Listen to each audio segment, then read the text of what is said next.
Oh yeah. What other contrivances did the founders put in the Constitution to safeguard state sovereignty and that balance of federalism? Um, well, the fact that our U.S. senators used to be elected by state legislatures, and now we have a 17th Amendment, and there's a whole debate on that issue. And how do you? So on that issue, let me just point out something that you might find interesting. So I had a meeting probably 2 years ago with a state senator up in Tennessee. We were talking about the 17th Amendment. So, what can state legislators do to try to restore having U.S. senators elected by state legislators? Well, one way to do it is to amend the U.S. Constitution and take out the 17th Amendment, which would be gigantic, that'd be a huge effort. What they did in Tennessee, and they can do this, they have the authority to do this. They filed a bill, it didn't pass, they'll probably run it again. But what the bill would have done is the state legislature, the House and Senate, would choose a Republican, a Democrat, and an independent to go on the ballot for the U.S. Senate for the state of Tennessee. You're still respecting the 17th Amendment, so the people eventually, at the end of the day, they do vote for who that U.S. senator is, but it's the legislature that put them on the ballot in the first place. So it creates that connection between the U.S. Senate, just for that state, if it were to pass. And that was the balance that the founders envisioned, is having a voice of the states in that debate up in Washington. And now it's not there. So, the House throws stuff at the Senate. And in the old days, the Senate would go, wait a minute. We think that infringes on state sovereignty and state rights. So we're, start over again, do something else. But we don't have that check and balance. It'd be nice to get it back at some point. And then there's been Supreme Court decisions over time that have just, kind of infringed on state sovereignty. So again, it's just getting it back into balance. It's a huge lift, but you guys are at the forefront of that with the Convention of States. Thank you. I'm only 2 weeks into this, so I'm very new at it. But I guess in the back of my mind, I kept thinking, why would there be a pushback from state legislatures to really embrace the Convention of States? I would think that they would like the idea of actually bringing more power back into their state and into their own authority. You would think that, and you're absolutely right. But you know what? There's a lot of lobbyists and a lot of money that's directing all their attention to other areas, and that's just secondary. They're not thinking about it, unfortunately. And again, what you all are doing, you have to educate them and say, hey guys, like I said earlier, if you take your eye off the ball, you're going to lose the game. And the national government, they are working hard to take over issues they have no business getting involved with: education, healthcare. I listed out those enumerated powers. I don't see anything in there about education, healthcare, transportation, infrastructure, commerce. You go down the list, and all this. I remember when I was serving, we had it wasn't a session, but we had like a joint kind of a meeting. So we brought in our congressional delegation, and the speaker formed different committees, one for transportation, healthcare, education. I think I sat on the transportation one. And it was just bringing issues up and having like a conversation, a debate. And this is before I really understood the whole concept of balanced federalism and state sovereignty. I remember being in that room, and these congressmen are saying, well, we're going to do this and we're going to do that. And I just didn't go right with me. There was something that just wasn't right about it. Now I understand. It's like they were getting involved with stuff that they had no business getting involved with. So yeah, you're right. That should be their priority, but it's not. There's a lot of other stuff going on, so we have to kind of grab their attention. And we deal with principles and issues of governance. Like I said, there's no money or lobbyists around it, and so we're trying to vie for that attention, and sometimes it's really hard to get. Yes, sir. One, I didn't have my pen and paper out soon enough to write down the organization you're with, the website. Oh, it's the website is nafsl.org. And I have a card I can give you when we're done here. Yeah. National Association of Former State Legislators. Okay, the other part, I was just watching these kids come out of here. I don't know what they're teaching there, but I'm from Michigan, and I asked my 10 and 12-year-olds if they were getting some constitutional knowledge during Constitution Week, and they told me, what's a constitution? So I'm wondering, is your organization helping at the next generation level to teach? Do we engage the younger generation? I mean, it's huge. I mean, you think about it. Yeah. There's so much work we have to do. You know, if we try to stay focused on state legislators and, you know, so you talk about that 12-year-old that said, what's the Constitution? Trust me, you go in this building, you get that same answer from state legislators. Unfortunately. So, just to let you know, the public school system is not doing us any good. Reagan said we're only one generation rebuilding this country. Yeah. It really concerns me if young people know nothing about a constitution. Yeah. When they got rid of civics years ago, in most schools, most public schools stopped teaching civics. That was a standard course. Mhm. Yeah. And you speak kids out, they don't know anything about this. Yeah. And, you know, I think it's intentional. Yes. You know, if we don't know what we have, then we're not willing to stand up for it. That's right. And there's the other side that's going after it. So, you know, but again, That's right. we got a huge job ahead of us. But I think we're making progress. I mean, look, Convention of States, you know, how many years ago, and it wasn't even here. Now look, all you folks are here, and there's other states with just as many folks, if not more.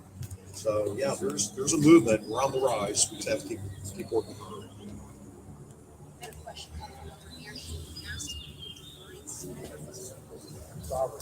Yes. Okay, so sovereignty is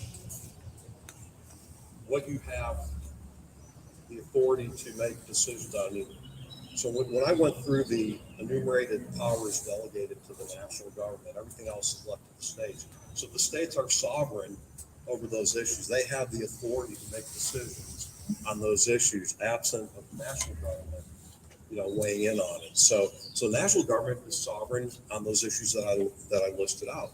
State governments are sovereign over those issues that are above and beyond those. I don't know if that answers. Good question. It's kind of like what you own, like you own your land, so you can make decisions on your land. So maybe that helps. Okay. I actually have the definition tattooed Oh. on my arm. Oh, great. Oh, Wanted- wow, brilliant. The definition of sovereignty is that it has always necessitated a moral imperative on the entity exercising it with freedom from external control.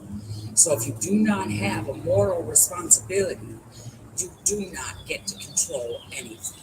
Amen. Wow, There you go. that's brilliant. A lot of smart people in this room. Right. That was awesome. Thank you.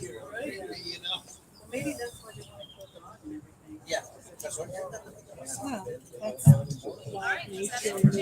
that's brilliant. Jim, honey, what's your last name again? I didn't use. Calendar? Calendar. Yeah, I have a card if you want. Yes, I want it. I'll Thank sit you. down for a little bit. Yeah.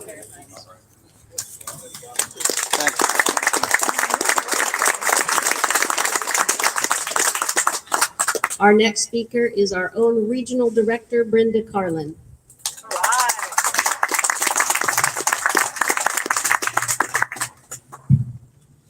Okay, I need louder than that.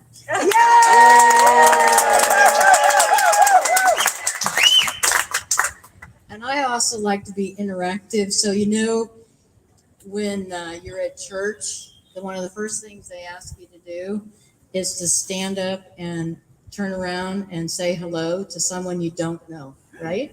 So let's do that for a minute because it's after lunch and it's warm. Stand up and turn around and introduce yourself to somebody you don't.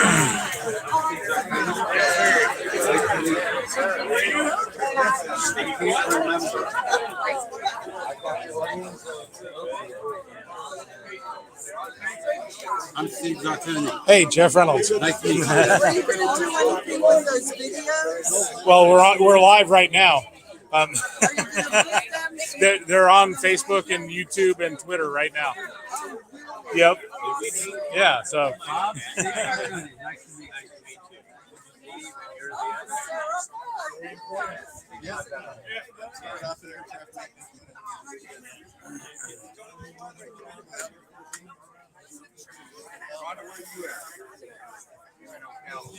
Nice to meet you, Gary. My wife, Sarah Beth. My wife.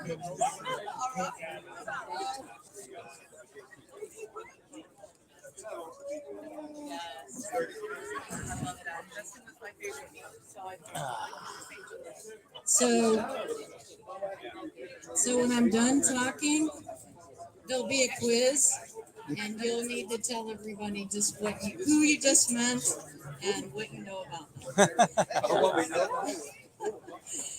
These are your fellow teammates in the fight for liberty. And the first thing I'd like to do is give a shout out to your state director, Dina Butts, for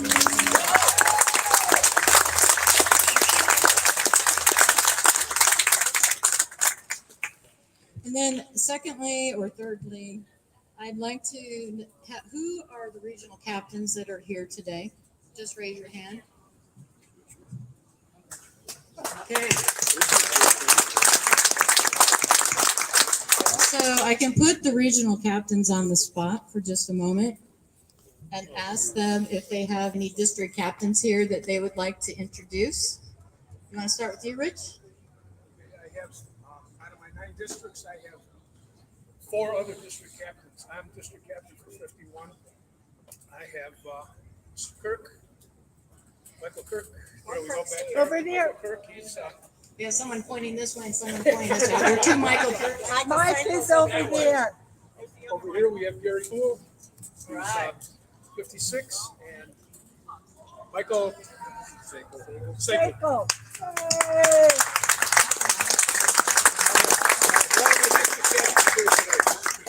Thank you. All of his district captains here today. All right.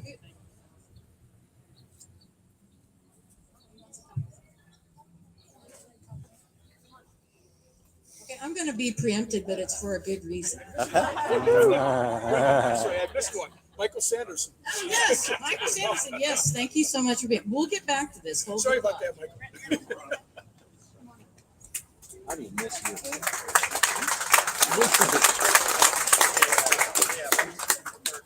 Okay, we have representative from the 3rd District, Joel Rodman, who would like to speak to y'all today.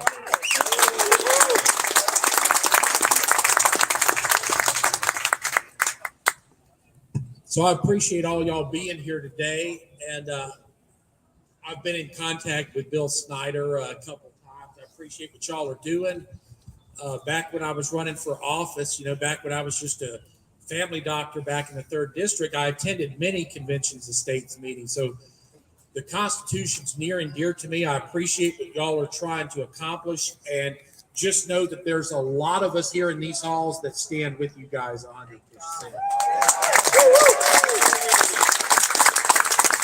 If I could, hey, Jen, I'll let you. I'm gonna get this on record. So go ahead and run a video, because I want y'all to be aware of 2 pieces of legislation that I think y'all would be very proud of. One is House Joint Resolution 131. Anybody know what that is? That's the bill that I've sponsored. It's got one final. Well, actually, no, we're through. We're ready to be heard on the House floor. That's the bill that gives recall ability to every county in the state of Florida when you have a corrupt county commissioner, and you need to get them out. Hear, hear. Hear, hear. I know y'all are mostly concerned with things at the federal level. I get asked the question, well, how about you apply that to state elected officials? I say, look, I got no problem with that, but that's a separate bill. You're gonna have to file that bill, because that's a totally different statute, totally different amendment. So there's House Joint Resolution 131 that I would love to have all y'all support behind. I actually think y'all would like all of my bills, but the other bill I want you to go home and look up. How many of y'all saw the was the Healthcare Regulation Subcommittee meeting on Monday? Did any of y'all watch that on TV? Michelle. All right, go back and pull it up, watch the video, find the part where you see this ugly face looking back at you, because I think you'll be very proud of how I stood up for you. I had two bills. One that gives physicians in the state of Florida the rights of medical conscience. If we think something's wrong, you shouldn't hold a gun to our heads and force us to do it. But the most important bill that I took a lot of flack on, and this should show you where the battle lines are drawn right here. There was a bill that I thought was pretty easy bill. It's number 1487. So you can go home and look that up. Go back and play the video from yesterday. Is that 814? 1487. It's a simple bill that redefines the government's role in a quote unquote public health emergency. Now, I don't know about y'all, but to me, an emergency by definition can't last 3 years, right? So if you look at our language, we said, okay, if there were to be something like Ebola, or whatever, who knows what's coming down the pipeline, but if they were to pull that card out of the deck again, we'd say, okay, you can do that for 60 days. Okay. If the governor says, yep, there's still an emergency and he wants to renew it another 30 days, at that point, he's got to come to me. He's got to come to each and every one of your elected representatives, and he has to get our permission. Because if it's an emergency, surely each and every one of us can agree that it's an emergency. If this building is on fire, you won't have a 51% vote saying let's evacuate. You're going to have 100% vote. So not only are they going to have to come to us to extend a public health emergency, they are going to have to get a 2/3 vote in both chambers. Now here's where I need y'all's help, because to me that's a pretty straightforward bill.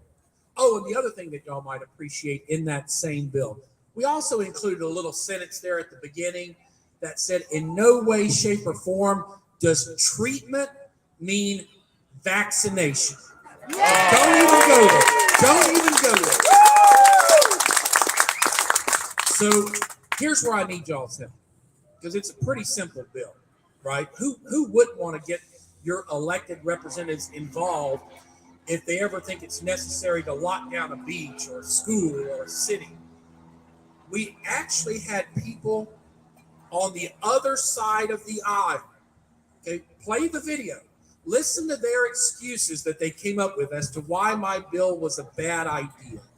They basically said, I don't want to come all the way back to Tallahassee to vote on. Can't we just keep people locked down like prisoners? Why are you so against it? Please don't make me drive up here from Palm Beach and vote on it. It's so hard. Life is so hard, and there might be a virus that I don't want to catch, and and it's going to cost the people money. Not millions of dollars. It's going to cost $40,000 to bring us all back to vote on a public health emergency. And you know what I told them? I said $47 is a small price to pay for freedom. Amen. I'll write him a check. I'll write him a check. Show up. And so my favorite part of the video, and I'm going to leave you guys with this. My favorite part of the video, my wife says I talk too much. I think I'm pretty eloquent.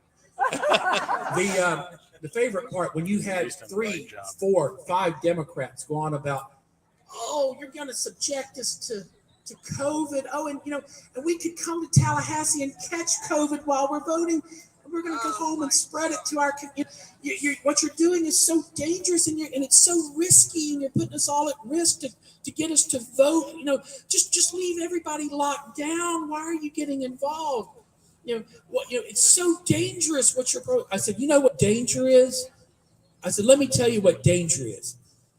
I remember when this country was being formed back in the 1770s. I remember when the colonial capital of Virginia was in Williamsburg. And I remember a time when our leaders, our heroes, people like Patrick Henry, people like Thomas Jefferson, people like George Mason, I remember when they had to get the hell out of Williamsburg on horseback. And they had to convene their meetings, not here in Tallahassee, not here in these fantastic offices. They had to ride on horseback like their life depended on it. And they had to reconvene in the woods. They had to reconvene in Richmond. And you know why? Because the British Army was 5 minutes behind them on that same road. That's dangerous. If our patriots, if our forefathers can do that and still run a government, it's not asking much to say, before you lock us down, let Dr. Rudman have some say in that. Yes. So guys, please go home, look up 1487. I'm not sure if 1487's got another committee stop. You know, a lot of times the way things work is we run out of time. All right, so the bill's alive. The bill was voted on party lines. It passed committee, but whether it moves on or not, I need your help. I need you to look and see where it's supposed to go next. You can find all this on the House website.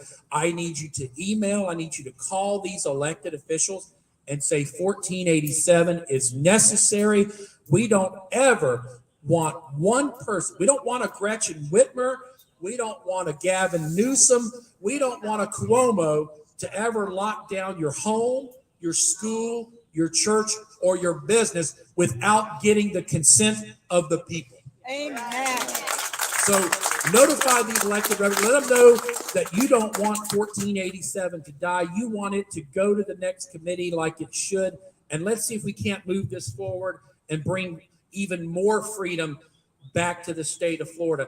God bless the free state of Florida. God bless Governor Ron DeSantis, because I'm telling you, without 1487, if we put the wrong person in office, we could be just like Michigan.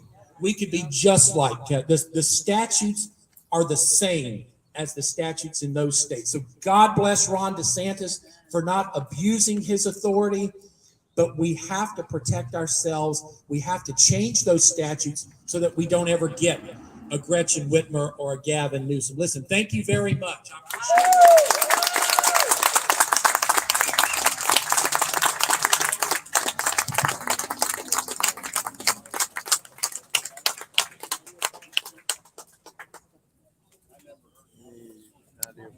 Right, we're gonna give Brenda just a moment to say thank you over there, and she's gonna come back and pick up where she left off. Any idea of where the area of the country is from?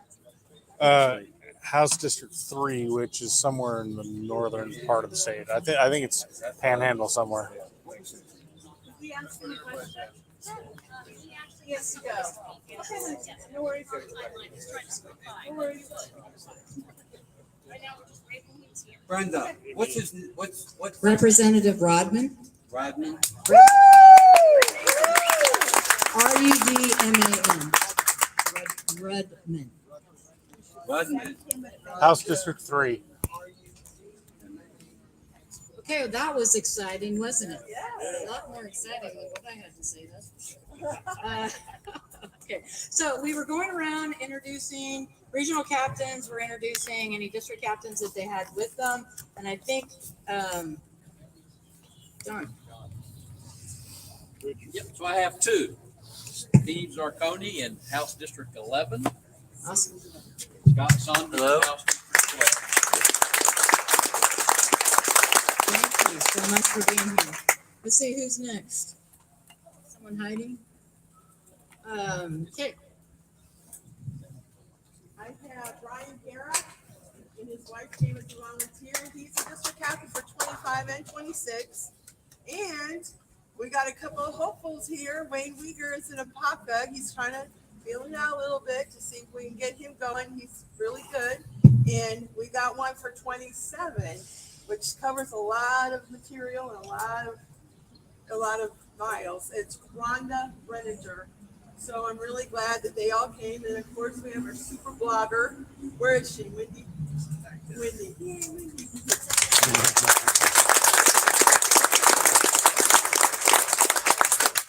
Who else? Who am I missing?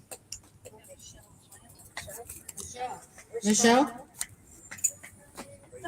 Does everybody know Michelle, your awesome legislative liaison and Fuller Street Bakery?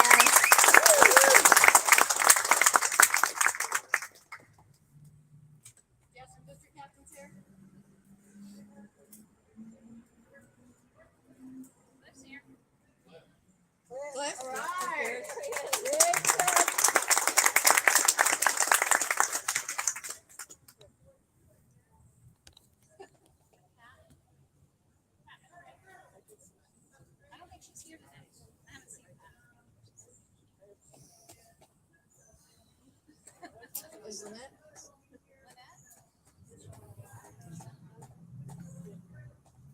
I don't know if everybody can hear you. Nobody can hear you. You have to come up here and announce.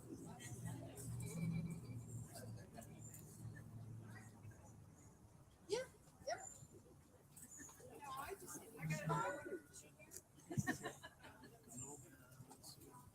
I just got to brag on some people. I'm also, I guess I'm leader of the legislative liaison team. I am super proud of the people who met with some of our senators today. Where is Troy? Troy, we had to sit down. And Troy organized it, or where's the other guy? Chuck. Chuck Conley. Where's Chuck? Chuck. Okay, those two and a couple of us hangers on. I got to go along just because they were going to see a celebrity that I've been idolizing. I shouldn't idolize people, but I got to meet, because of them, I got to meet Senator Brawl today, and I got to witness some beautiful discourse between legislators and constituents. And I am ever more hopeful that Florida is going to be the leader in this Article 5 movement, because we have legislators in this building that are going to make things happen for Article 5. Florida's going to lead. They lead in a lot of things, and there's no reason Article 5 can't be one of those things. So I am super proud of the people who are participating. All y'all. Jeff was with us. But Lamford's. A lot of good things are going to happen in the education front. Yeah. We're going to start reaching out to the youth. We're going to start bringing up our own patriots in our schools. And we owe a great deal of thanks to the people in this building that are enabling us to do that. Because we're going to be getting into the schools and teaching them what they need to know to how to save this country. And that starts with Article 5.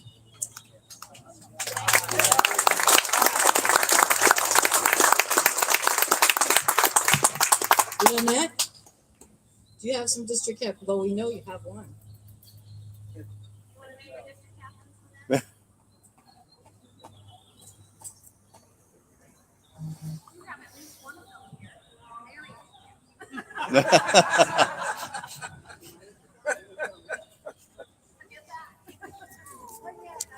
Trying to get rid of the job.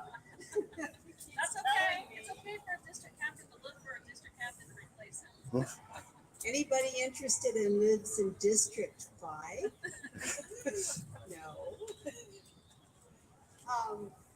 I'm regional captain for 1 through 6, correct?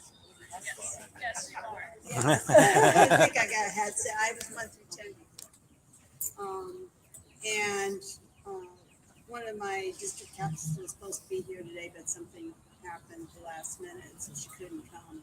But Dr. Rudman is her representative, and he did come to our COS meetings. Oh, cool! Into the mic. He did come to our COS meetings and got our feedback.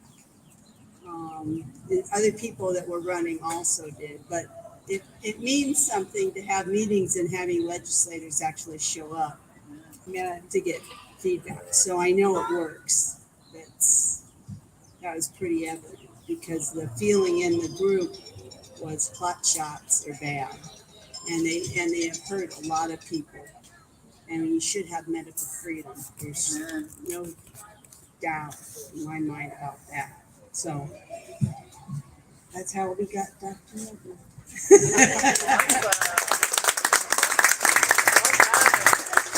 Passion award with this cute. I want to recognize district captain up here in the Tallahassee area, Bill Snyder. Hey, Bill. Yes, and I didn't forget about Coach. Yes. But I want to talk about Bill for a minute, because I had the pleasure, just like Michelle had the pleasure, of walking with Bill while he went through the Senate side of the state legislature. And Bill knows almost everyone, and including the legislative aides. And to see him come in and for all the work you do, Bill, we thank you a lot for all the people that you know, for helping us get here, for urging us on to get bigger and better here in Tallahassee with your help. So I think he deserves a big round of applause.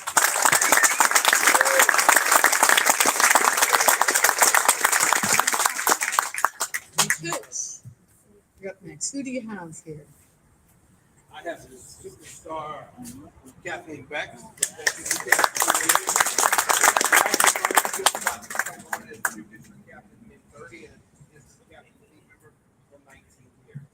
Awesome. Becky's also going to be a legislative liaison for our region. Great job. Since we're going to do this every year, I challenge out as an old coach, challenge out to all the other regional captains who can get more district captains and volunteers here next year. Bring it on. The challenge is on. Okay, well, for those that who don't know me, my name is Brenda Carlin, and I am regional director for 7 of our 15 past states. The other 8 belong to Jonathan Biad, but we work together as a team with all the 15 past states. It's a pleasure to work with Jonathan. Many of you have seen him on At Home with Convention of States and other things. So he's a Floridian as well. He would have loved to have been here today, but he's not able to be here. And we are here to serve you, to serve Dina, to serve our grassroots army. So I make myself pretty much available 24/7, 365 days a year. If you don't believe me, ask my husband right over there, who deserves applause for living with me and supporting me through the business.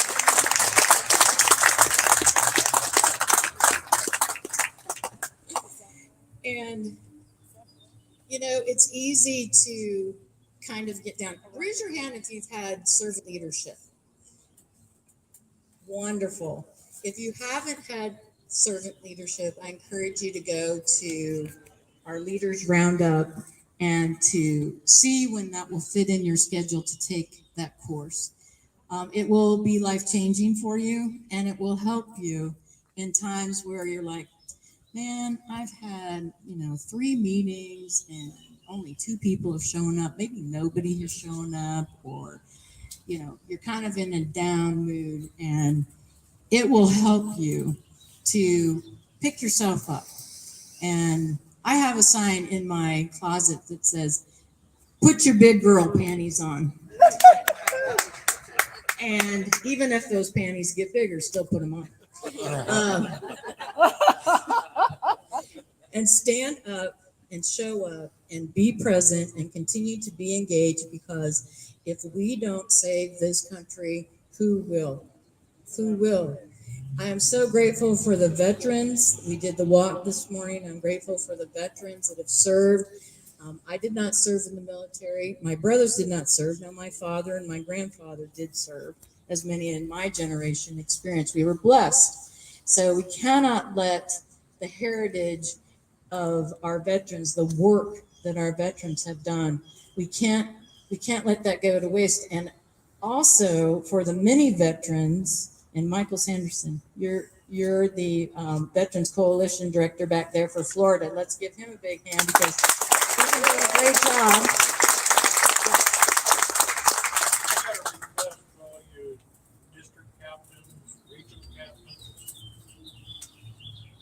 There's got to be veterans in your district, in your region.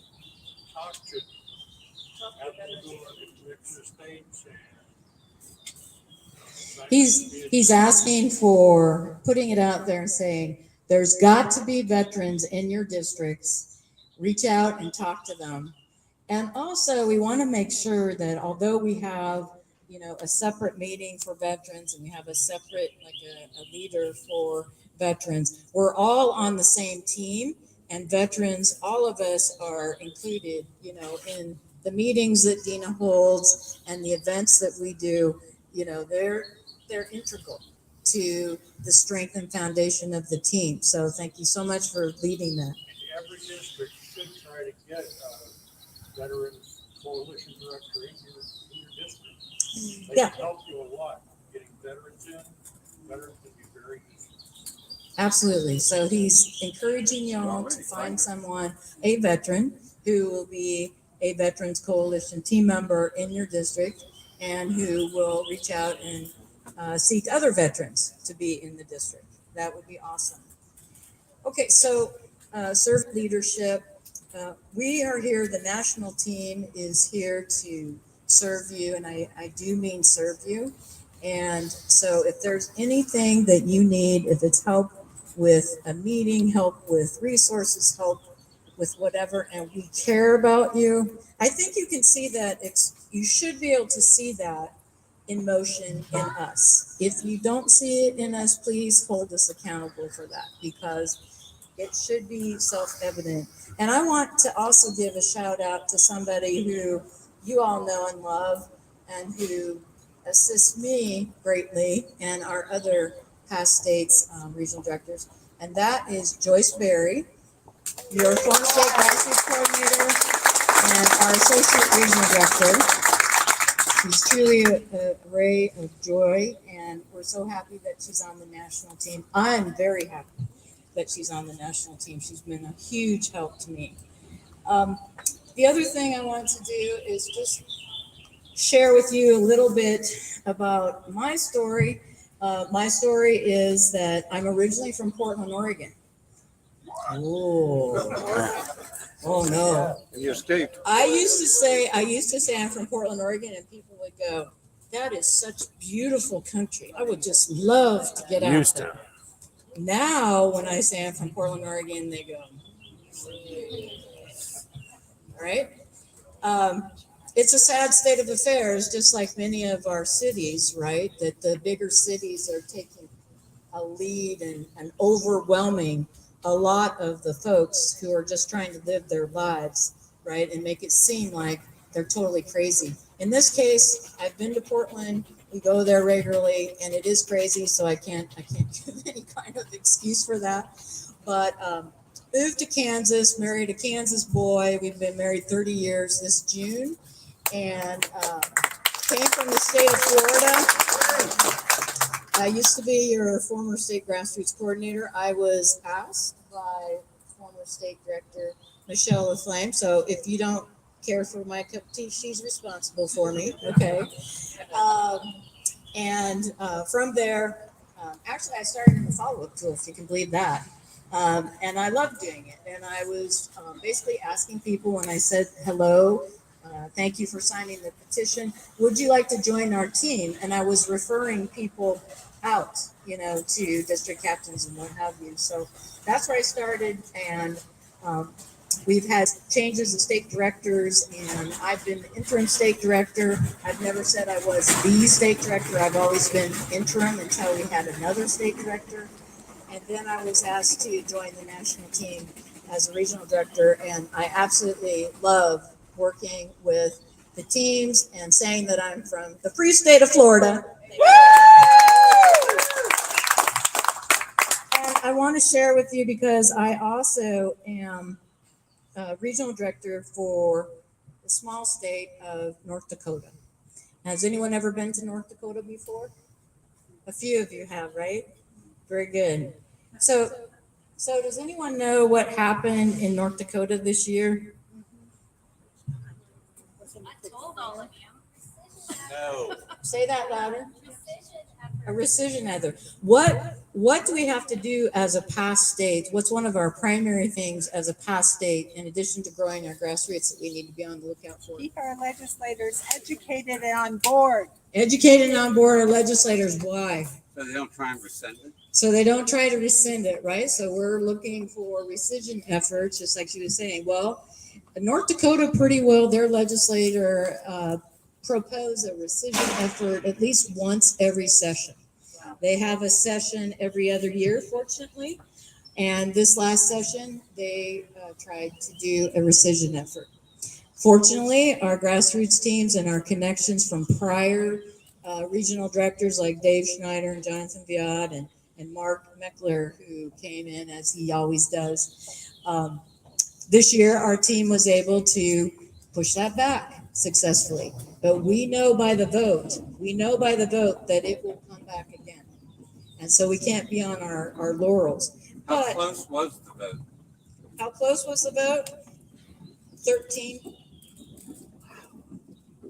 It was 13 was the difference, which isn't very much when you consider what's going on. So, but we periodically hear from the general public who support Convention of States, and these letters come into the national office, and Tanya Rutherford shares them with regional directors and the national team. And we had one come in recently from North Dakota. And I wanted to share it with you all because it speaks to you, I think, what drives you and what drives me. And I hope you find it to be inspirational. It's Convention of States Action. Dear member states, thanks for your splendid efforts to bring our dear country back to reality and to its original goodness. I do hope you will soon have 34 member states so you will be able to really take action. Actually, she's so sweet, she said 24, but she meant 34. I am in closing $10 cash. Since I don't have a credit or debit card, no checking account. I am 92 years old and retired. I receive $20 per month for an allowance for personal use, so I am sending you half of that. I hope it helps a little. I certainly wish I could do more. I will keep you in my prayers. May our dear Lord guide and grant you his inspiration as you work for the good of our country. Sincerely yours, in love of our dear country, Sister Leonida Schmidt. Oh, my.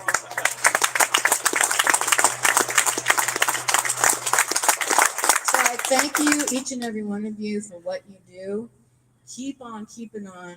Keep on bringing out the lion and other lions, and I'm here to help you. And thank you so much.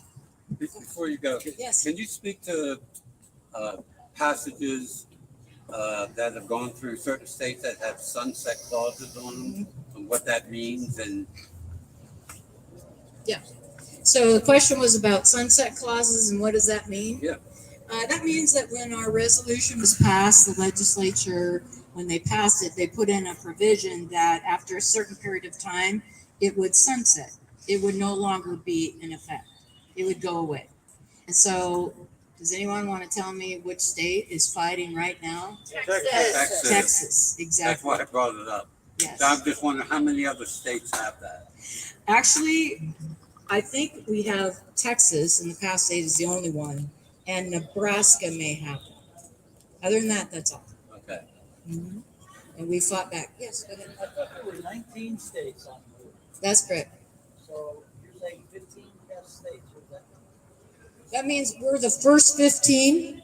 We have 4 others that passed last year, right? South Carolina, West Virginia, who are that? Nebraska, and who's it? Wisconsin, South Carolina, Wisconsin, I forget.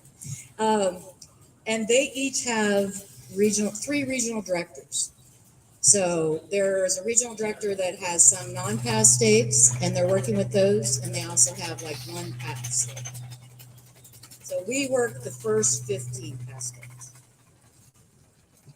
Work with. Any other questions for me? Yeah. So when I was looking at the years that the states passed, there were gaps. Mhm. And I'm wondering, what do you think happened? I mean, I know the one gap was probably was COVID. Mhm. But what were the other gaps? Were things going well in the country? Do we see more activity and things are going badly? What patterns are there? I wish I had the answer to that. I think it goes back to what Jim and what state legislature representatives said here. At this time, we have the best number of states with governors and legislators that are actually in, if we were partisan, right, in the R category. You would think it would be a clean sweep. But what we know is that just because you have a label by your name doesn't necessarily mean anything, right? So we have to battle and educate our state legislators and let them realize that they were given the power. They were given the power by our Constitution, and the states founded the federal government, not the other way around. And you'd be surprised how many people don't know that. We just recently had I'm probably going on. We had an experience. My husband and I travel quite a bit, and we were in St. Louis. I think it was St. Louis, Missouri, part of America, right? And we are going into TSA pre, and there's two people standing there, and they're wanting to validate that we have TSA pre. And we're both wearing the We the People Convention of States shirt, like what's out here. We're both wearing those. And the one gentleman goes, "Oh, yes, I know everything about that. And my daughter and I, we've been reading these papers about the founding." And I said, "Yeah, the Federalist Papers. Yeah, that's what it is. That's what it is." And the other young lady, who was about probably half his age, I would say, she goes, "Let me see." She says, "Let me see your shirt more." And I opened up because I had like a shirt over it. We the People. And I said, "Do you know where that's from?" And she goes, "No." And just a sad feeling came over me, right? And I said, "Look to your Constitution and your Declaration of Independence." I don't think she knew what I was talking about. So whether it's education in the school system, at home or here, when you're meeting with your legislators, we really need to bring back, the civics. How are we going to do that? More of us. So I don't think I answered your question totally. I don't know. I don't know what it is other than no will in the state legislature and a misunderstanding. How many of you watched the Wyoming hearing? How many of you watched that? Was that eye-opening? I encourage you, if you can, when the states that are yet to pass and the teams get up and they do such terrific work and they get up and give their testimony, to listen to that when you can. And it was incredible, the amount of misunderstanding. But the team did a great job. They really did, just like in Kansas, made progress, better progress than they've ever had before. But that's the only thing I would say is there's not a will, or they don't understand. Yes, ma'am. It's great to have someone really educated about this, who can answer questions and be very eloquent. Is there any way that they could get into the schools here? Is it how they have bring a parent to work day and they get to talk about things? Is there any way that there would be a representative like Bill or something that could go here? Is there any way that they would allow that into the school for Who's they? the people who are running the elementary schools or the middle schools or I just feel like that would be a great way if it could be, and I could volunteer. I'm trying to figure that out if somebody wants me to, but yeah, so her question was, how can we get into the schools? And of course, Michael Ferris helped make homeschooling legal across the whole country, right? And so in our public school system, and I think the state legislature just passed a bill here for vouchers, similar like a voucher, so that parents can use their public money to choose what source of But for the public school system, it starts locally. So in your community, go introduce yourself to the superintendent of schools. Go introduce yourself to the principal of the school. In my community, I live on in a small community, St. George Island here in Florida.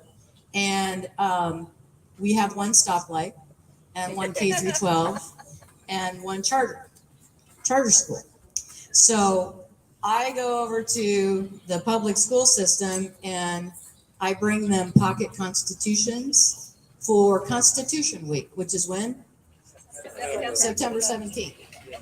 So that's one way to do it, is because they do have, right, they're under the Department of Education, they do have strict requirements, and apparently nobody can teach their children unless they have a certificate, which is not true. So that would be what I would recommend. Well, there's like 3 schools by my house, so would I just go introduce myself to the principal Uh-huh. and say, may I Uh-huh. get on a list for somebody from our organization to come with me? Yeah. And could I give Constitution to her? Is that a good? Okay. Yeah, I think so. And you're a taxpayer, if you're a taxpayer, even if you don't have children No, I don't have children. in the school, they'll look at you like you are an amazing human being that they've never seen before. Really? I've They won't experienced say, that. why are you in here? Because you don't have a No, child? they will say that. They will. Yeah, of course. Yes. Yeah. Well, when you think about it, though, we're paying for the education. Why Amen. wouldn't we Whether I want have a to child or go and take a look, at the school? I see lots. How about in the back? Patriot Academy has a course that you can go in and teach on Constitution Day. And it's actually law that the kids are supposed to have and celebrate Constitution Day. And so you can become a coach at Patriot Academy and download this and take it into school. I just downloaded it and I'm going to try to take it into my son's school. So I'm cheap to go meet with them. And so that's something. Where do you live? I live in District 55, but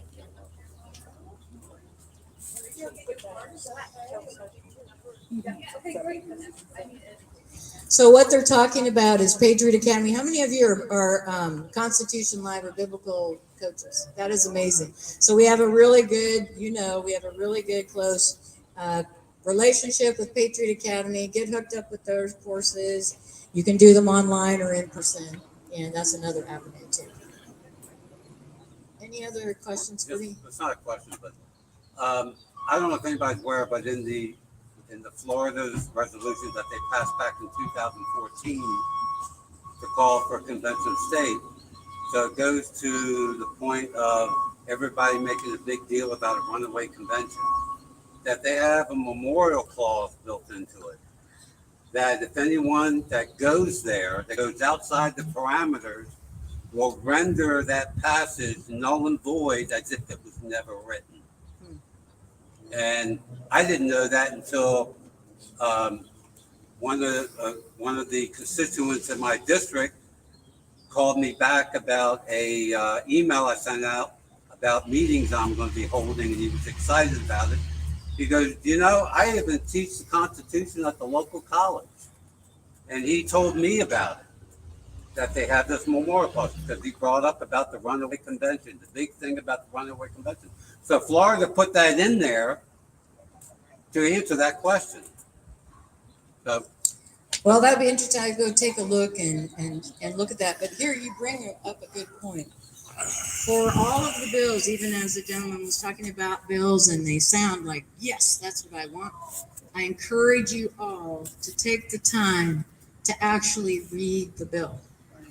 Actually read the bill and make sure that you understand what it's asking or what it's saying it's going to implement. And I know there's lots of references to other statutes and things that will be amended, but it truly is important that you understand, what it is that you're voting for. And it also is a great way to talk with your legislator or the sponsoring legislators about it and, get your questions answered.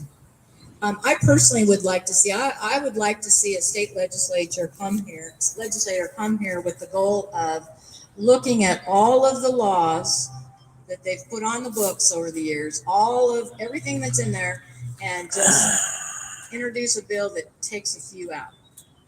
And that's what they do, right? Limit the power and the scope of our state government. Yeah. In addition to the federal government. So we're trying to bring the power back to our state legislators.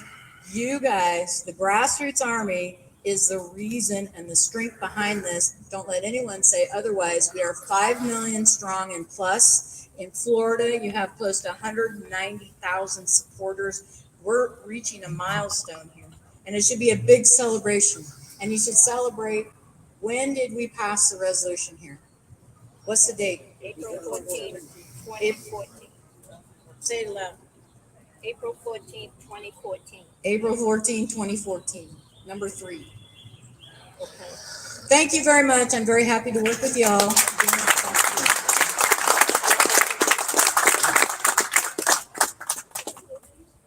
Thank you very much, Brenda. And before I introduce my next speaker, I want to bring this to your attention. Anybody here represented by Representative Bankson?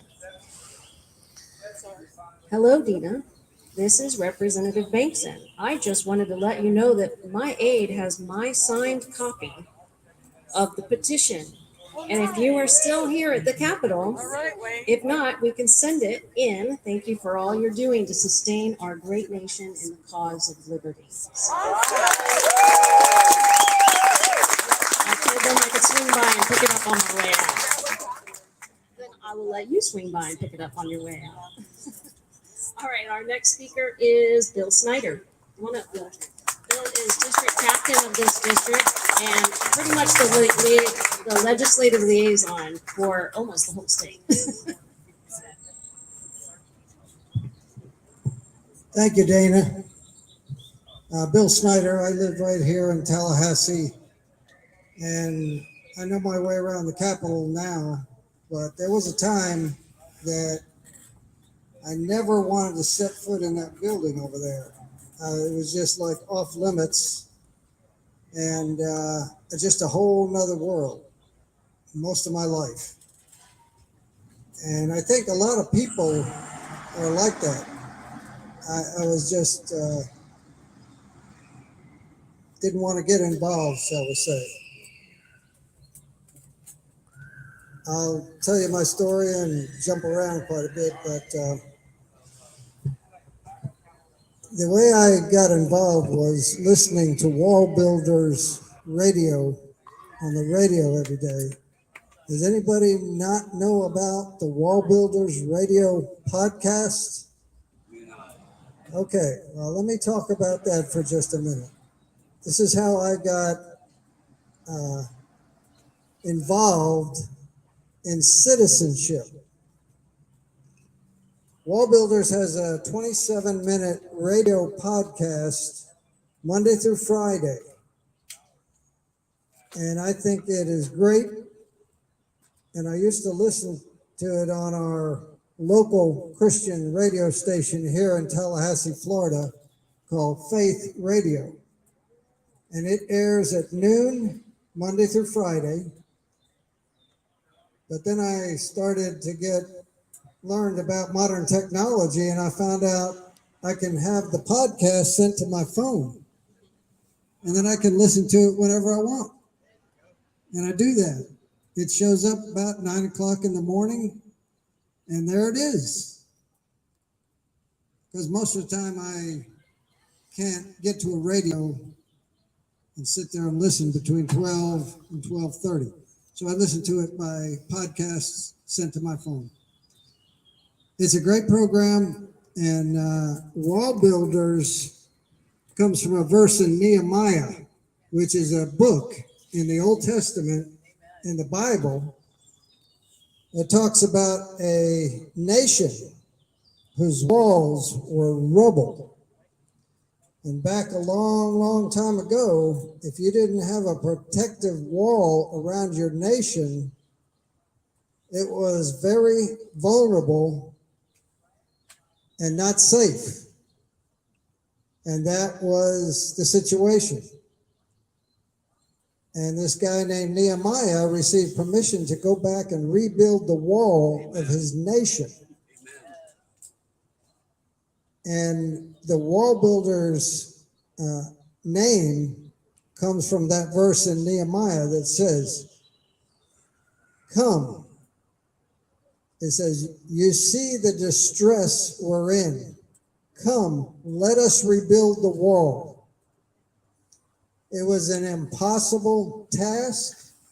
This was a whole big city that had a huge wall around it. And it was all torn down. It was rubble. And they kept the intelligent higher level citizens in Babylon, and they used them as servants. Nehemiah got permission to go back to his town and rebuild the wall. And the people that were left there in the land were the lower class, shall we say, people that weren't worth much, that didn't have any skills. And you can read the story in the book of Nehemiah, who rebuilt the wall. And the theme is this. This is where the wall builder's name came from. When they set about to rebuild the wall, everybody that lived there was supposed to take what was right in front of them and rebuild that section. And that's what they did.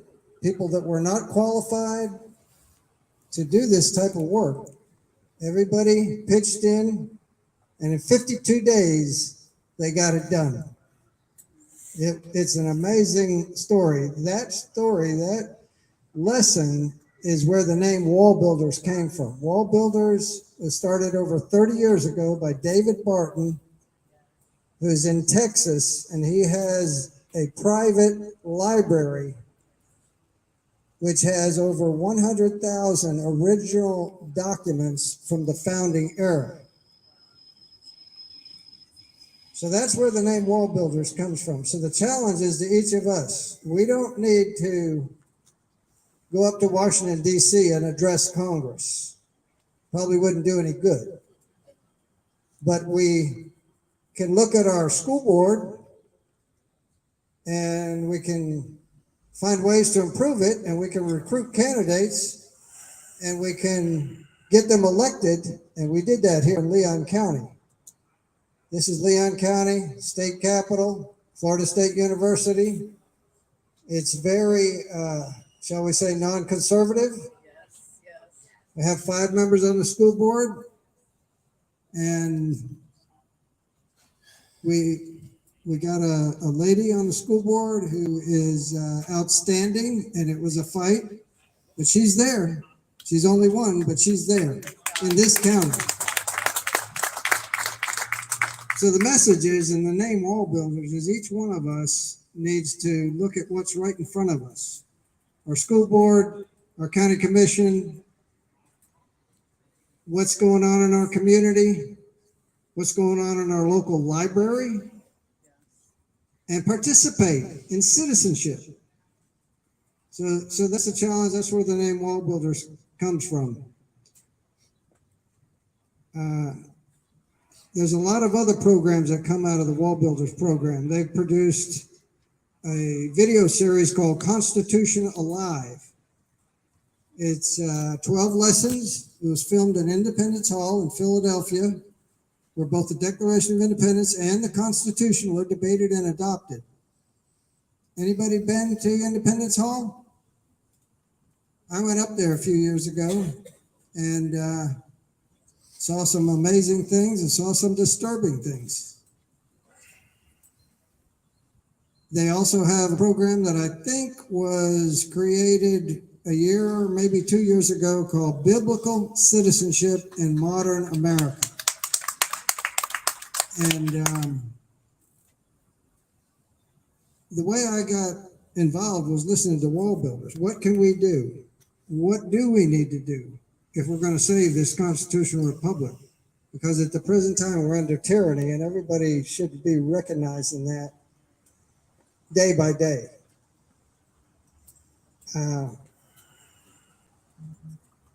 We have a lay man at my church, and he started a program. It's called Salt and Light. There's a national organization called the Salt and Light Council. It's headquartered in California, and we partner with them, and they send us a newsletter every month of what's going on in the Southeast United States, which we relate to. We have a monthly meeting. So my church is a local church here in town, Celebration Baptist Church, and the ministry is called Celebration Baptist Church Salt and Light Biblical Citizenship Ministry. We have a monthly meeting once a month for an hour and a half, and we go over the newsletter, and we also partner with the Florida Family Policy Council, which is based in Orlando, Florida. headed by John Stemberger. Anybody familiar with Florida Family Policy Council? I recommend, if you're in Florida, to go to the website and sign up for the email, flfamily.org. So I got exposed to that. And then there is an outstanding religious liberty law firm in Florida called Liberty Counsel. Who's familiar with that? Yes. I urge you to go to that website and sign up for the email newsletter, lc.org. Liberty Counsel, lc.org. It's headed by Matt Staver. He and his wife started it about 30 years ago. And I just want to give you some points that I've learned about recently. I'm presenting Constitutional Live on Wednesday nights here at my church at 6:30 to 7:30 right now. It's 12 lessons, 12 weeks, 12 Wednesday nights, start at 6:30, we end at 7:30. We watch about a 30-40 minute video of Constitutional Live, and then we talk about the lesson. The last lesson is tomorrow night, 6:30 to 7:30 p.m. Everybody's invited. It's free. And the last lesson is called Duty of Citizens, and it may be the best lesson. Rick Green does an outstanding job. Rick Green is with the Wall Builders radio program. He is the host of the Wall Builders radio program. And also on the program is David Barton and his son, Tim Barton. David Barton is a historian. And like I said, he has a private library, one of the largest collections of the original documents in the founding era. And he tells the story, David Barton, of how he got involved in this. I believe he is a school teacher, jack of all trades, really. But he would read things many, many years ago that he questioned about the founding of this country. And it didn't sound right to him what he was hearing. So he went to a library and he said, I want to get some original books from the founding era. And if I remember correctly, what he said was, I said, well, you have to go down to the basement where we store all that.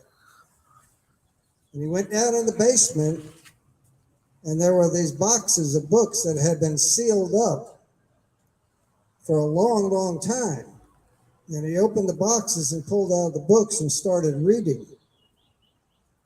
And he discovered that the original sources, the original documents, are nothing like what is being taught today. So Wall Builders has a ton of resources on their website. Wallbuilders.com is the website. And the radio podcast is wallbuilderslive.com. Anyway, there is Constitutional Law, Biblical Citizenship for Modern America, and then there's also a leadership development program called Patriot Academy Leadership Congress. It is run by Rick Green, who is the radio host on the Wall Builders podcast. Rick was a state senator or state representative in Texas, I believe in 1998, and he served, I believe, for 2 terms, 4 years in the Texas House. And he discovered that he was so illiterate, and he was an attorney, he was a state representative,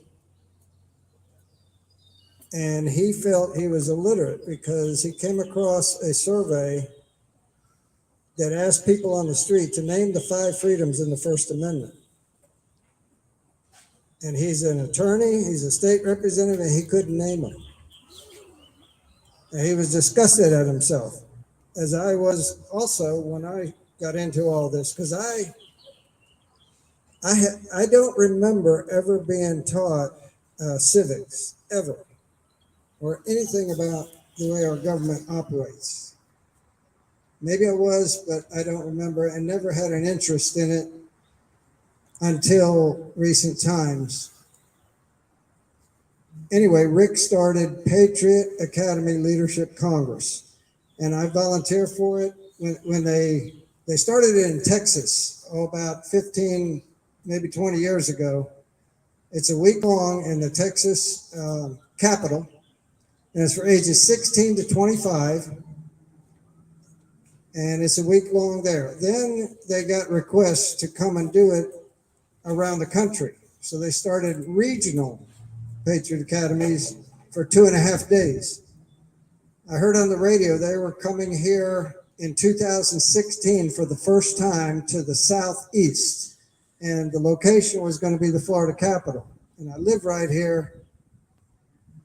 And if you listen to Rick on the radio or listen to his presentations in Biblical Citizenship or Constitution Live, he's quite a personality.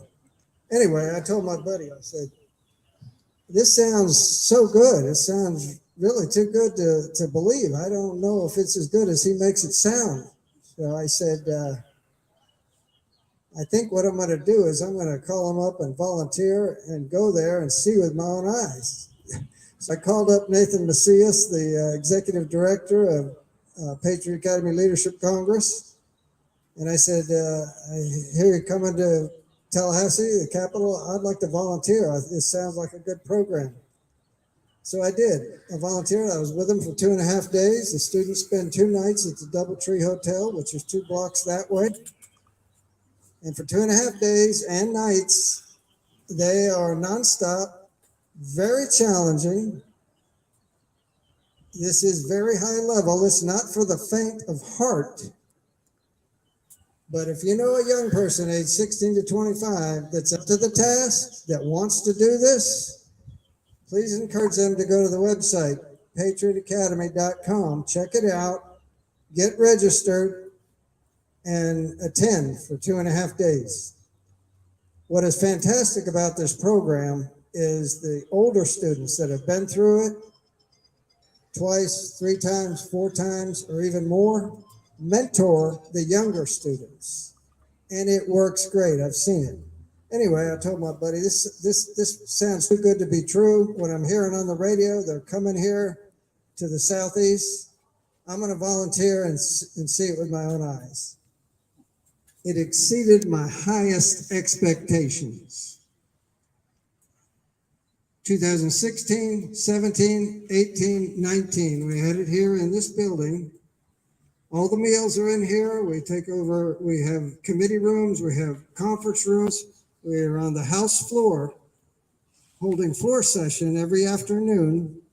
And by the 3rd day, when you're sitting in the balcony or in the back of the room with me, you believe the Florida legislature is in session. By the 3rd day, that's how realistic it is. It's incredible. We didn't do it in 20 or 21 because COVID closed down this building to the public. Last year, I had the largest class ever, 44 students. Every year before that, we only had about 32 committees. Ronald Reagan Committee and the Abigail Adams Committee. Last year we had the Ronald Reagan Committee, the Abigail Adams Committee, and the Nathan Hale Committee. And it was great. And anyway, help me recruit age 16 to 25. And these young people are being trained through this program to lead. And the thing to remember is in today's culture, in today's society, the young people need to step up and lead against very challenging things going on. And this will prepare them for whatever career they choose. So help me recruit. Help is on the way.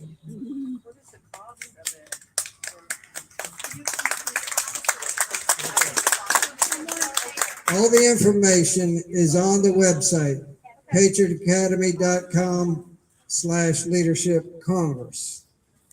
It's all there. Go check it out. Help me recruit. Thank you for being here. Let's go forward.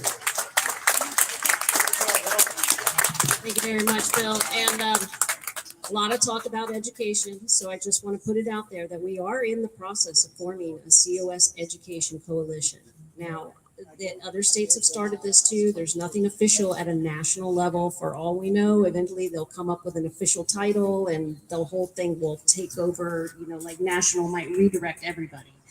But I think Florida can be a leader in this. And we have a great guy here by the name of Lynn Fritz, who is the head of our education coalition, proof of concept, I'm going to call it.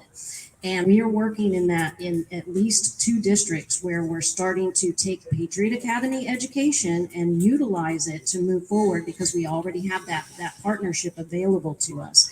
So if you're interested in getting involved in the schools and something like that, then Lynn Fritz is a great guy to get in touch with. He holds regular meetings on Zoom.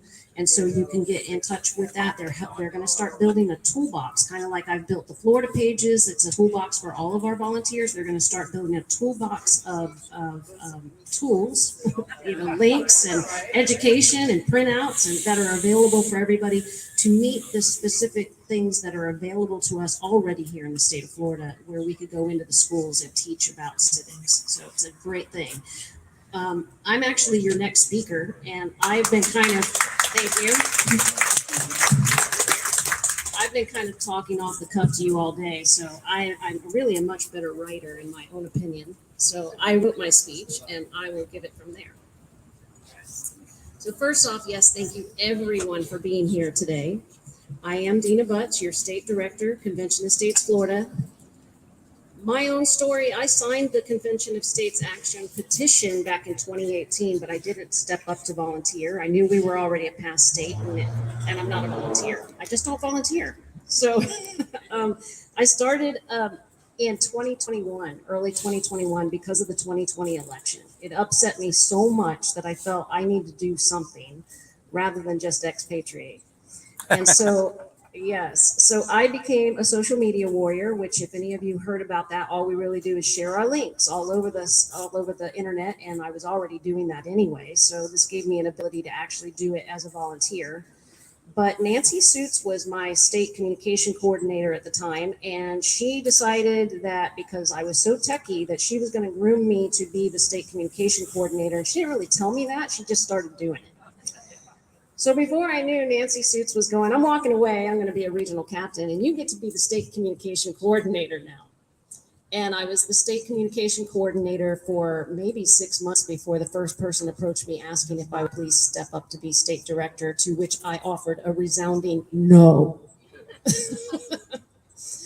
Well, it took me 3 or 4 months, but it never left me. It just sat with me, and I kept thinking, I do actually really need to do this. And so I did eventually step up. My main thing is I felt like I didn't know what the roles were. So I spent a lot of time in Convention of States University.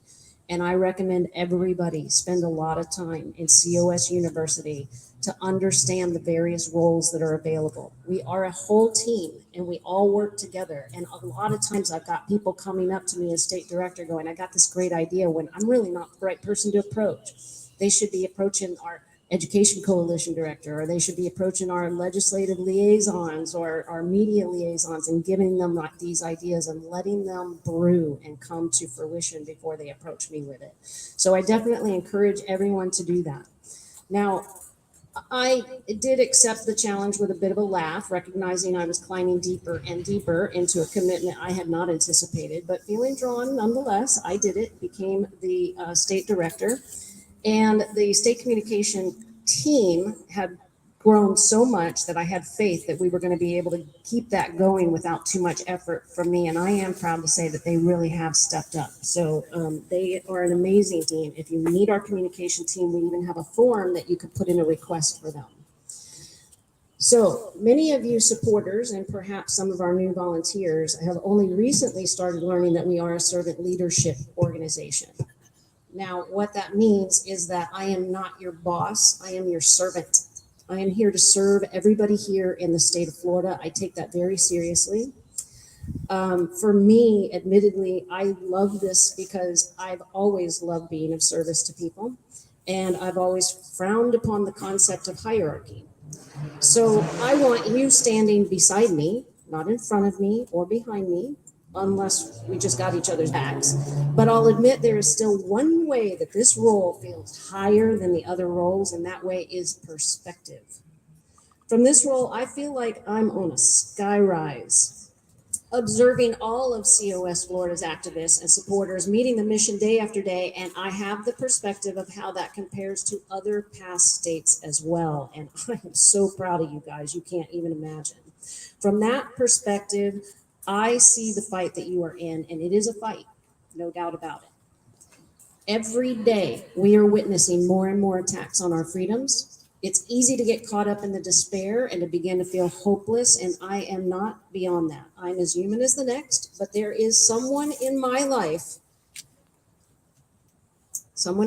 who is above all of that, and it is into him that I lean when I feel overwhelmed by negative distractions, as we call them. We got it. That one is God. And I encourage all of us to look to him anytime we find ourselves feeling distraught or fearful. We must always remember that 1, all things are possible in God. Amen. 2, we must be the change we want to see, which means being in constant service to God. 3, ours is the duty, and the results are leaning into him and counting on each other is how we keep putting one foot in front of the other, no matter how tired we may feel. And this journey does require that. We as a nation arrived in these horrible circumstances by resting on our laurels for far too long. Now is not the time to rest. Volunteers who don't recognize that won't make it. Yes, I said it. We all know there are some volunteers who come and go. Most of you have heard my quips about how if an applicant can't be bothered with 3 hours of online video training, then they're not really cut out to be a COS volunteer. I wish I could plug you into my perspective so you can see what I see. I witnessed the challenges DC's district captains, face trying to find those dedicated individuals who will complete their training fully on board and continue to commit each day. And I do understand your frustration. And I offer that it's worth it. Don't give up. Don't give in. Don't think that just giving people the role for free is a solution. All of the volunteers peppered throughout this crowd today commit every day, and you are the lions. You are the lions. And I am so proud to be a part of what you are creating here in Florida. You needn't feel that you aren't making a difference.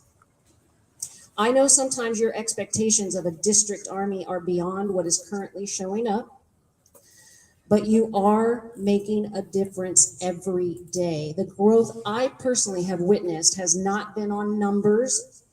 It's not been showing up in numbers on paper as we lose some and we gain some. However, over the last 2 years I've been with COS, I have witnessed an awakening, a heartbeat growing stronger, a voice growing louder and more powerful, and it is because of you. I am your humble cheerleader, and I am so grateful that you love my nation, that you love your nation, our nation. She needs our love. She needs us to act, learn, and adjust, and keep moving forward in our mission regardless of the results, because ours is only the duty.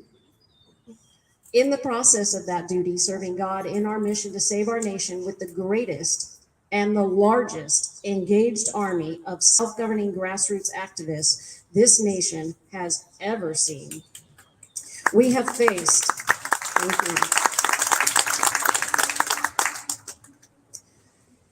we have faced a lot of act, learn, and adjust together. In only 2 years, we've faced many changes in national and some we have changed here at state level, and there will always be more change for us to manage. Our greatest volunteers are like Sniff and Scurry from Who Moved My Cheese. And if you've never read Who Moved My Cheese by Spencer Johnson, I highly recommend it. You see, the cheese is always moving. And we can be like him and Haw, resting on our laurels when the cheese is in plenty and then sitting around wondering, who moved my cheese? Or we can be like Sniff and Scurry, who simply accept that the cheese always moves. So they prep for it. They save a bit of cheese for the inevitable upcoming change, and they use their stockpile to fuel them through the journey to find where the cheese moved to. Our most devout volunteers accept that change happens. They anticipate the change. They even monitor for the changes, and they adapt to the change quickly and even enjoy the change, savoring the adventure of every step. So each of you leaders among us recognizes that the challenges are inevitable and the solutions require passion and commitment. And for that and so much more, I love you. This is not a short trip. It's not a sprint. We often hear it's a marathon, but in truth, it's a life. It's a way of living. We're learning via COS how to be effective U.S. citizens, and we're spreading that education throughout Florida and throughout the nation. We are in tiny ways every day creating the very change we want to see in our nation, returning to the foundational concepts our founders gave their lives, their fortunes, and their sacred honors to build and secure. They sacrificed all for their freedoms, for their children's freedoms, for their grandchildren's freedoms, and for their great-grandchildren's freedoms, and yes, for our freedom. And for our children's and grandchildren's and great-grandchildren's, and we cannot let that die. Somewhere along the way, our nation lost sight of the importance of always fighting for our God-given right to be free. We allowed that child government birthed by our founders to outgrow their britches, becoming tyrannical like an undisciplined toddler. And every parent knows that toddler can't be corrected if the parent doesn't recognize their own part in the dynamic. Taking responsibility is an important foundation in parenting, and it's time we take responsibility for that out-of-control child in Washington.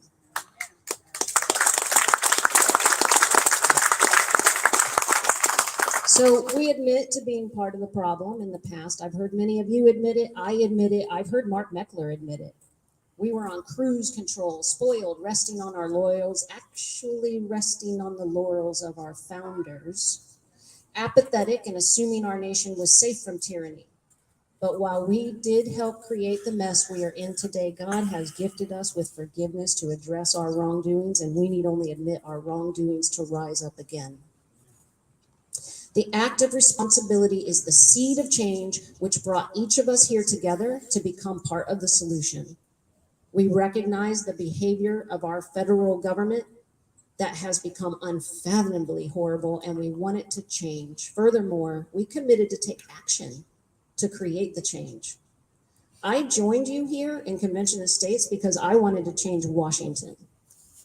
But what I learned is we first need to change us, our nation's citizens. And while we maintain a strong focus on our goal to call an Article 5 Convention of States to rein in that tyrannical toddler in Washington, the real work, the real need, the real solution, as I have come to understand at a deep, heartfelt level, is the mission, building the army.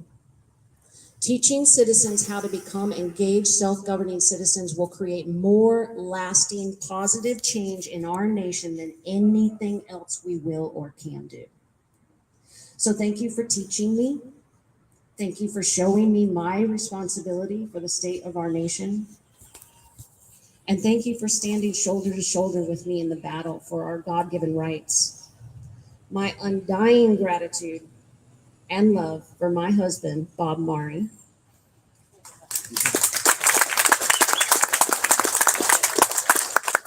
Without his love and support, I could not offer the level of service I offer all of you in our cause. Thank you, my hubby, for being you and for loving me. God bless you. God bless all of you. God bless all of us. God bless the USA.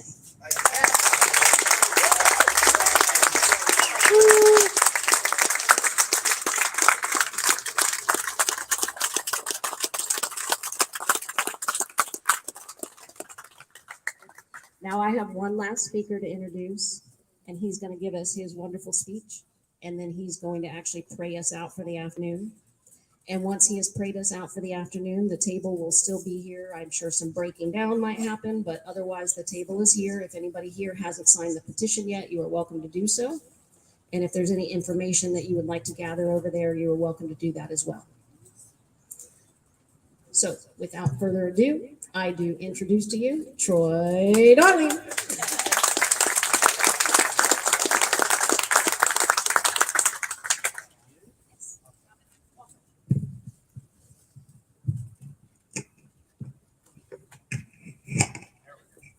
All right, so I have a similar problem that Italian people do. If you tie my hands, I can't speak. So I'm Troy Darling. I'm a legislative liaison, and I am a geek in three major areas of life: leadership, politics, and most of all, God.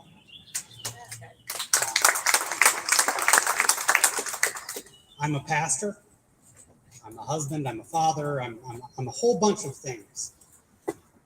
But I want to start off considering how beautiful Dina's speech was. I want to point out something that I learned from Dr. Leo Lennon. He was one of my professors when I was finishing my master's degree in organizational leadership.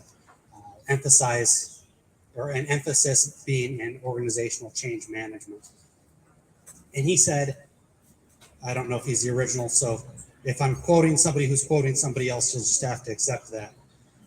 Most people will never change until the pain associated with change is exceeded by the pain associated with remaining where they are.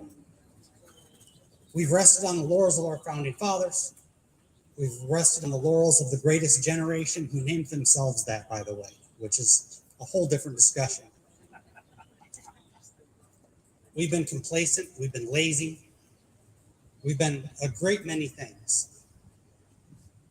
But you see, over the last, 10, 15 years, that curtain has been pulled away at an increasing speed. This devolvement of society, the tyrannical nature of government, it's all been accelerating in a way that even some of my friends who are liberals, which isn't a bad thing all by itself. I want to step away from that idea that this is a conservative or this is a Republican ideal we uphold. This is an American ideal. And some of my friends who are super conservative are not real comfortable when I tell them I wouldn't want to live in a country ruled entirely by conservatives. My liberal friends are like, I don't understand how you believe any of that conservative BS. But the reality is, you're talking a combination of heart and mind. What body can entirely be ruled by heart alone? Without reason, without rationality, your heart will lead you into places that are utterly destructive. Without your heart, your mind will lead you to places that use and abuse and destroy wantonly. Because there's a whole lot of things that sound really good until you apply humanity to them. Likewise, there's a whole lot of things that feel real good until you realize the absolute insanity of the behavior. So that I just want to dive into a couple of things here. The wonderful thing, because we're going to try and be optimists, the wonderful thing about this acceleration towards destruction that our nation is undergoing this acceleration towards tyranny, is the pain of remaining where we are, is getting more and more to the point where you can't resist that it's greater than the pain associated with change. We've seen what you might call a long train of trespasses or of abuses and usurpations. We here stand and we have said no more. But as these trespasses, as these usurpations continue, as the federal government becomes more and more tyrannical to life, liberty, and the pursuit of happiness, as painful as it might be, it makes the galvanization of this group more likely. It opens up entirely new bodies to draw from, of people who finally wake up in one morning and say, "Oh dear God, what have we done?"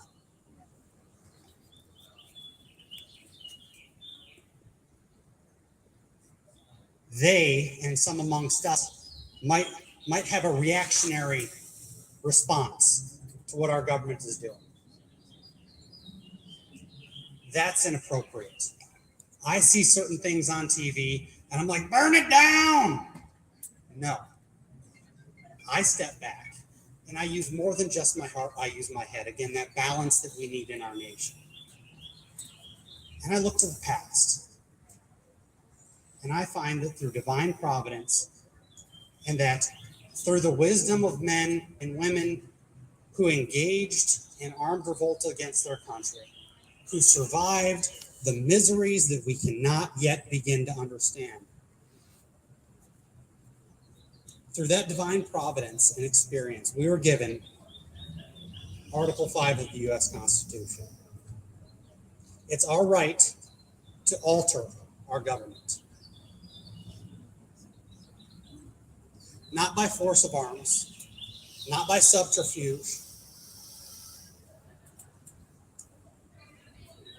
but simply relying on the providence that came before.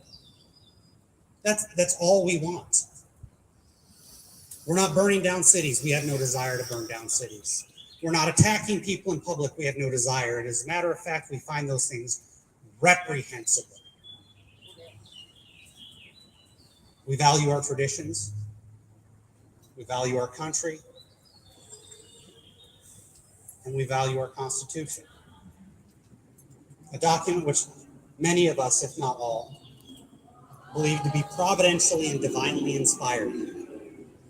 Not that it belongs next to the Holy Bible, but that there's a reverence and a regard that we ought to hold for it. All of this is happening, and it must. In order for us to move to where we need to be, in order for us to move all the way past and let that pendulum swing back to freedom where it's supposed to be, it must happen.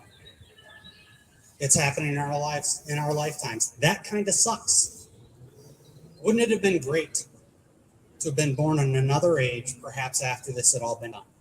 We wouldn't have to make the time, spend the money.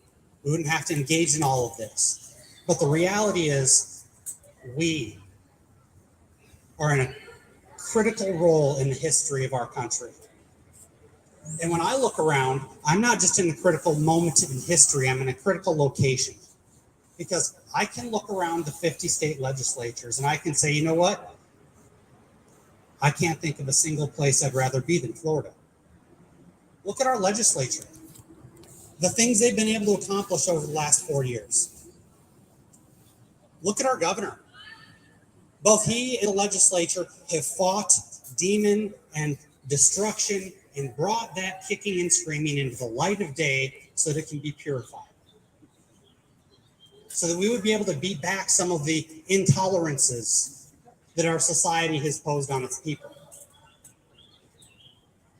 These are not easy days in which we live. We're entering once again into the days that try men's souls. I stand here because of my personal threefold purpose: God, family, and country.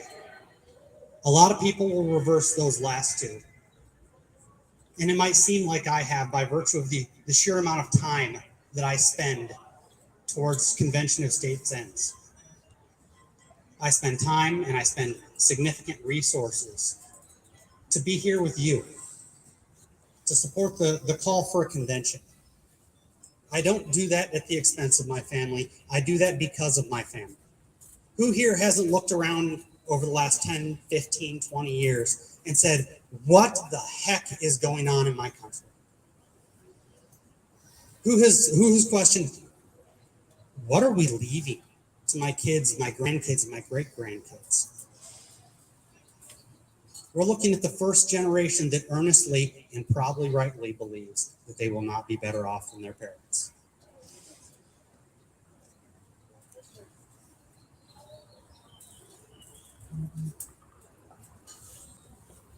I wanted to play, but we've run short on time, a song that's become, for me, an anthem for the Convention of States. You're going to have to listen to it, please. Matter of fact, promise me now, everybody, you're going to listen to this on your drive home. It's Avi Kaplan, Change on the Rise. This is happening. When I look at what's going on in our country, when I look at the status of the calls in the remaining states, we're going to hit our 34 states. It's happening. It's not a question of if, it's a question of when. And frankly, I want Florida to lead. But regardless who leads, I am compelled to this because of my love of God and family and country. And I'll be damned, quite perhaps literally, if I do not fight, if I do not engage in this process to right the ship before I am called to my heavenly home. Your cause is just and strength is required. Your passion, your talents, your skills, and your abilities are valuable to your country. Why would you not use them? I don't know if you're the person who just doesn't understand how their skills might fit in. Sign the petition. We will find a place for you, and we will help you to find that place where you can thrive while saving a nation from suicide.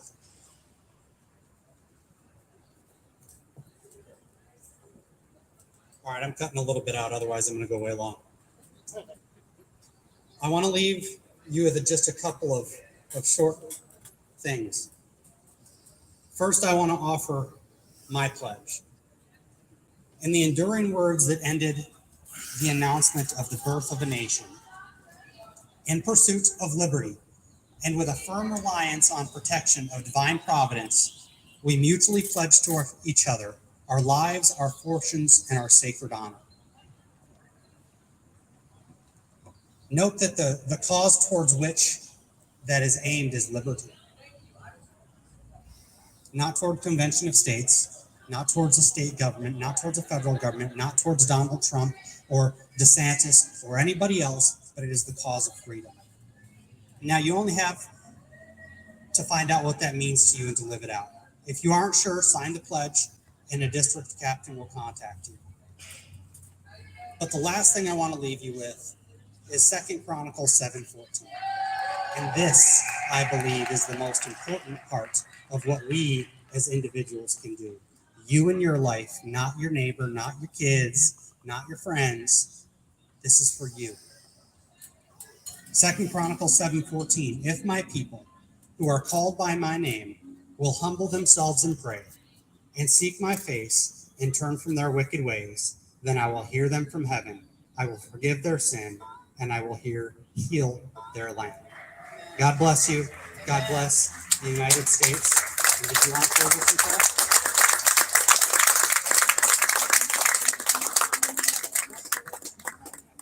All right, I hope you guys don't mind if we run a little long, but we have a special guest speaker who's going to slide in here before we have our ending invocation. All right, a surprise guest. I want to introduce to you Chris Licata. And Chris was present as part of the Florida team when the resolution passed on 2014. And I would like him to share his story with you.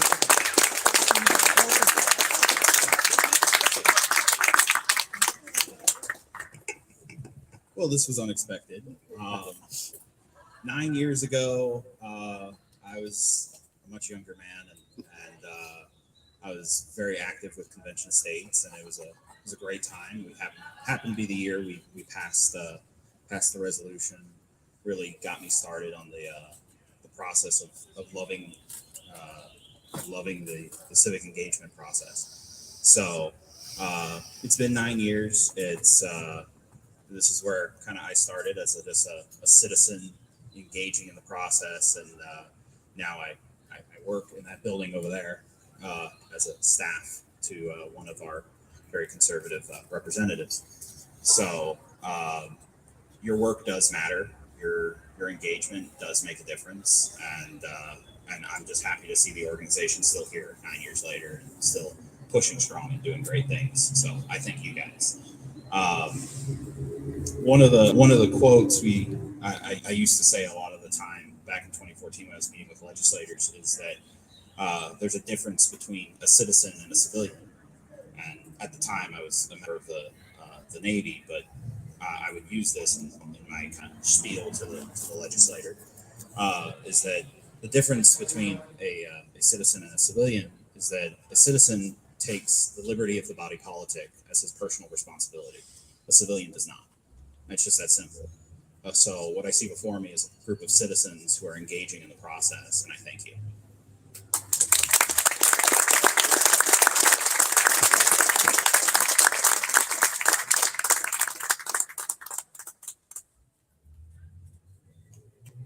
Thank you so much. All right, we're going to go ahead and close out the day with a word of prayer. Would you pray with me? Father, we thank you for today. We thank you for our brothers and sisters gathering together with righteous cause and purpose. And I ask, Father, that as we pursue that righteous cause and purpose, you would raise us up in righteousness, that you would guard us against anger, hatred, malice, jealousy. Lord, that you'd guide us, that you'd make us both the lion and the lamb in the model of Christ. Make us lions to fight the battles we ought, but make us lambs as we deal with those injured individuals, whether they are joining together with us or whether they are our opposition. We pray, Father, in the words of David, that you would crush the heads of our enemies. But we trust and we understand the wisdom that, Father, no man is our enemy. We war against the nature of man, sinfulness. We war against powers, against principalities. Father, help us to be filled with love. Help us to find joy in the little moments. And Father, help us to doggedly pursue this path you've placed our feet upon. Lord, we pray these and all things in the precious name of Jesus. And we ask that you carry each of us safely home to return to the work at hand. Amen.